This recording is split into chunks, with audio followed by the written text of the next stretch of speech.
से आज कांग्रेस कार्यालय के बाहर भाजपा कार्यालय और कांग्रेस कार्यकर्ताओं के बीच में झड़प हुई है, क्या कहेंगे? मैंने कांग्रेस कार्यालय में ढुक के मारा और झड़प हुई है दोनों में। ये गए मारने के लिए। आप उम्मीद क्या करेंगे बीजेपी से? हिटलर, चंगेज खां, जार से भी क्रूरतम शासक है ये अटल जी का है। अब ये तो शुरू से नफरत और समाज और देश तोड़क पार्टी है। क्या नहीं जानता नरेंद्र भाई मोदी जी के बारे में, गुजरात के बारे में, अमित भाई के बारे में क्या नहीं जानते हैं लोग? और इस तरीके की चीजें, रोपिएगा बबूल, खाइएगा खजूर, गोबर पर आप घी डालने से फायदा क्या है?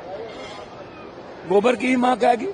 आप इनसे और उम्मीद क्या करोगे, अपेक्षा क्या करोगे? भैया, इनको मैं याद दिलाना चाहता हूं कि अनुराग ठाकुर जी ने तो यहां तक सदन में कहा है और निशिकांत और गिरिराज ने कि इनका खून का पता नहीं है, किस खून के हैं।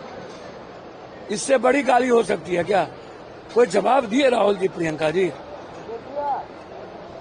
कितना अपमानित किया है सोनिया जी को, आज तक जलील किया है इस देश की बहू को, कोई जवाब दिया गया?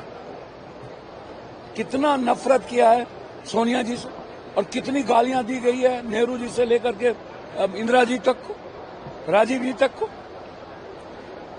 कभी जवाब दिया गया? आप याद करो ना, ब्लड नहीं है।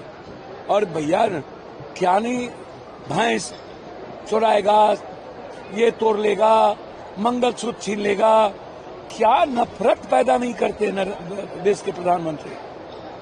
एक छोटी, आप इधर से आज तक कोई बात आप बताओ ना। आपने प्लांट कर दिया एक कांग्रेस के मंच पर जहां राहुल गांधी जी नहीं है। राहुल गांधी जी के मुंह से तो आज तक कोई नफरत की भाषा नहीं निकली। हाँ भाई, समझ में नहीं आता हमको। तो एक प्लांट करके जब सब कुछ से थक गए, हार गए, अब लगता है कि जीत ही नहीं सकते। सच्चाई के रास्ते राहुल गांधी चल दिए, ईवीएम से नहीं जीतने वाले हैं। अब लगता है कि वोट चोरी नहीं कर पाएंगे, तो इन्होंने प्लांट कर।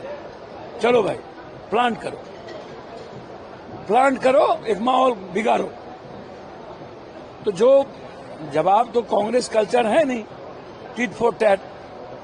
लेकिन मैं बीजेपी के गुंडों से, पटना के गुंडों से हल करना चाहता हूं। जितना गुंडा हो बीजेपी के एक बार तक जमा हो जाओ, और जहां लगे कि तुम्हें गुंडे, बीजेपी पार्टी नहीं, बीजेपी वर्कर नहीं, बीजेपी के गुंडे, प्लानेट गुंडे, जिस तरह प्लान नफरत, तो तुमसे कहीं भी कांग्रेस कार्यकर्ता फड़िया ले। और फिर मैं आग्रह करूंगा, छेरो नहीं, छेरोगे तो छोड़ेंगे भी। कांग्रेस वाले अमित शाह जी ने कहा असम गुवाहाटी में कि ये लोग जो है घुसपैठिए बचाओ यात्रा। भैया, अमित भाई 12-16 साल तो आप ही हो, तो इसका मतलब कायर और कमजोर हो क्या? हाँ, आप ही तो हो 16 साल से। तो चुल्लू भर पानी में डूब के मर जाओ। और चुनाव आयोग कहता है 3 लाख विदेशी है, ये है, ये दोष कौन है, दोषी कौन है? तो देश सुरक्षित गृह मंत्री जी के हाथ में नहीं है, तो आप इस्तीफा दे दीजिए। हाय रे।